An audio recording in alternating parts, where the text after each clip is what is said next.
नमस्ते, देख रहे हैं कंट्री इनसाइड न्यूज़ का यूट्यूब प्लेटफॉर्म और मैं मौजूद हूँ अभी पटना में। और पटना में हमारे साथ दिग्गज पत्रकार राजनीतिक विश्लेषक सुनील पांडे जी मौजूद हैं। सुनील पांडे जी ने पिछले एक सप्ताह पहले ही बता दिया था और कंट्री इनसाइड के प्लेटफॉर्म पर भी बोल दिया था कि जो कुढ़नी उपचुनाव हो रहा है यह भारतीय जनता पार्टी और राजद अलायंस के लिए बड़ा प्रतिष्ठा का प्रश्न है। दोनों के लिए यह मास्टर चुनाव माना जा रहा है, मास्टर स्ट्रोक माना जा रहा था। जो जीतता वो 24 के लिए बड़ा लीडिंग पार्टी बनकर उभरता।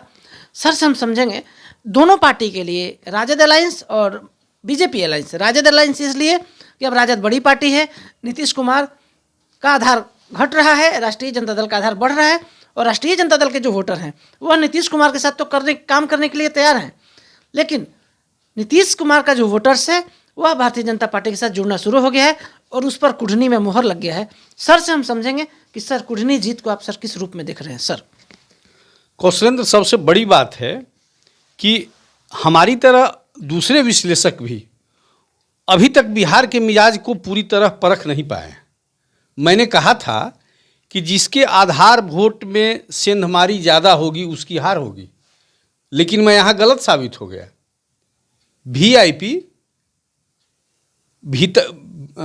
का जो वोट है वो आधार वोट किसका था? बीजेपी का था और उसने अच्छा खासा वोट लाया है, करीब 9,000 वोट। बावजूद इसके भाजपा की जीत हुई है। ये बड़ी बात है और बहुत बड़ा संकेत है बिहार के राजनीति के लिए। लोग कहता है यहाँ लोग जाति में बटा हुआ है, धर्म में बटा हुआ है। धर्म में बटा हो सकता है लेकिन जाति में तो नहीं बटा है। इस बात की मुहर है कुढ़नी का चुनाव। कई मायने में ये सत्य उद्घाटित करता है और नए सत्य की ओर संकेत दे रहा है। सर तेजस्वी यादव वहाँ जो मुख्यमंत्री के सामने भाषण दे रहे थे तो वह बोले थे कि यादव वोट जो है वो उनके साथ इंटरेक्ट होगा और नीतीश कुमार को लॉ कुश समीकरण बनाने वाले के रूप में नीतीश कुमार जाने जाते हैं। लॉ कुश के जो वोटर्स हैं उसमें भी बड़ा सर छेद देखने को मिला है। सर देखिए, तेजस्वी उभरता हुआ देश का नेता है, राज्य का नेता है, इसमें दो राय नहीं है। उस मंच से वो संकेत दे रहे थे नीतीश कुमार को और उनकी हैसियत बता रहे थे कि यादव तो बेशक हमारे साथ है लेकिन आपकी जो जातीय वोट है, जो लवकुश आप कह रहे हैं, वो अभी भी शिफ्ट नहीं हुआ है। मैं शुरू से ये बात कह रहा हूँ कि आप बेशक गठबंधन बना लें लेकिन आपके समर्थक जो हैं, जो आपके समर्थक ज़मीनी समर्थक हैं, वो कभी दो ये जातीय जो वर्चस्व की जाति है पिछड़ी जातियों में, कुर्मी, कुशवाहा और यादव, ये कभी एक नहीं हो सकते। ये दोनों एक दूसरे के धूर विरोधी हैं। नीतीश और तेजस्वी के मिल जाने से ये दोनों जाति अपने बीच के विवाद को ख़त्म कर लें, अपने बीच के कटुता को समाप्त कर लें, ये संभव नहीं है। और ये लगातार इस बात का संकेत है कि नीतीश जी इस गुमान में न रहें कि आप तेजस्वी के साथ जाके या आरजेडी के साथ जाके आप बहुत बड़ा महागठबंधन के नेता बन गए हैं। आप बिहार नहीं बचा पाएंगे। जो कुढ़नी का संकेत है ये यहाँ की पार्टियों में सबसे बड़ा चिंतन का विषय पैदा करेगा। महागठबंधन नहीं, ये 7 से ज़्यादा पार्टियों का गठबंधन था और सारे उलट गए। सारी पार्टियां एक तरफ और बीजेपी अकेले चुनाव लड़ रही थी। बेशक चिराग जी अंतिम दिन गए वहाँ, और चिराग वो चिराग है जो पूरे एनडीए में जीत के दिए को जला सकता है।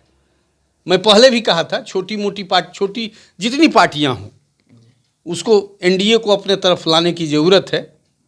कई समीकरण टूटे हैं। वहाँ मुकेश सहनी बड़े ताल ठोक रहे थे।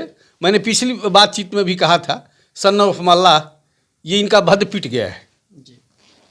आप जो करने गए थे वो तो कर नहीं पाए, दूसरे का बुरा भी नहीं कर पाए, जीते नहीं, और बीजेपी के जीत ने आपकी हैसियत भी बता दी।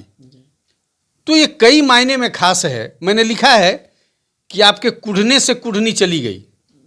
आप उस योग्य बनने की कोशिश करें। नरेंद्र मोदी से आप तुलना अपनी करके बेवकूफ़ी कर रहे हैं। ये राजनीतिक भूल है। तो इन सारी बातों को, इनको संकेत में समझने की ज़रूरत है।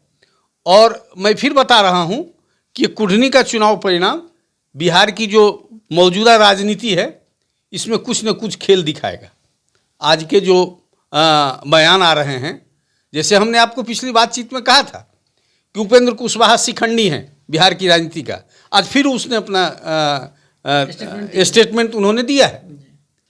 आईना किसको दिखाया? अपने पार्टी के सुप्रीमो नीतीश कुमार को, और ललन सिंह को भी सर इशारे में, बिल्कुल दोनों को दिखाया। उसके बाद कुछ और पार्टियों के नेताओं से, जो जदयू के पार्टी के नेता हैं, उन लोगों का भी विचार सामने आ रहा है। वो लोग खुश नहीं हैं महागठबंधन से। जाहिर है इसको पूरी तरह से सोचने की जरूरत है, तब जाके कोई तस्वीर बदल सकती है। सर नीतीश कुमार, कुछ वरिष्ठ पत्रकार से हमारी बात हो रही थी, दिल्ली के पत्रकार से। सर उन्होंने कहा कि नीतीश कुमार जो सुशासन बाबू के रूप में जाने जाते थे, आज सुशासन बाबू के नाम का ओढ़नी में विराम लग गया। सर इस पर आपकी सीधी राय क्या होगी? सर बिल्कुल, मैं उस बात से सहमत हूँ। ये पुराने डायलॉग हो गए सुशासन बाबू।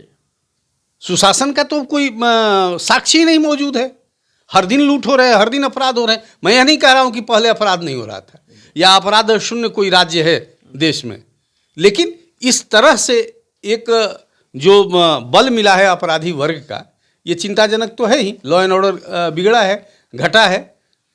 सर राष्ट्रीय जनता दल के मजबूत समर्थन के कारण नीतीश कुमार के जो सलाहकार थे वह मान के चल रहे थे कि प्राइम मिनिस्टर में नीतीश कुमार को बड़ा मदद मिलेगा, नीतीश कुमार प्रधानमंत्री का बड़ा पेश होंगे। जो रिजल्ट हुआ, और दिल्ली में भी जो नगर निगम का सर चुनाव हुआ, वहाँ मात्र 25 सीटों पे जेडीयू का जमानत जब्त हो गया। सर तो इसको सर साइन नीतीश कुमार प्रधानमंत्री नरेंद्र मोदी का टक्कर ले पाएंगे, जहाँ गुजरात में प्रचंड जीत के साथ वापस आए, इतिहास रच दिया है। इतिहास में ऐसा पुनरावृत्ति कभी नहीं हुआ सर, जितना बड़ा पुनरावृत्ति आपका सर गुजरात में देखने को मिला। सर भोजपुरी में एक कहावत है, एड़ी उचका के ऊंच ना हो सको। वही बात नीतीश जी को समझना चाहिए।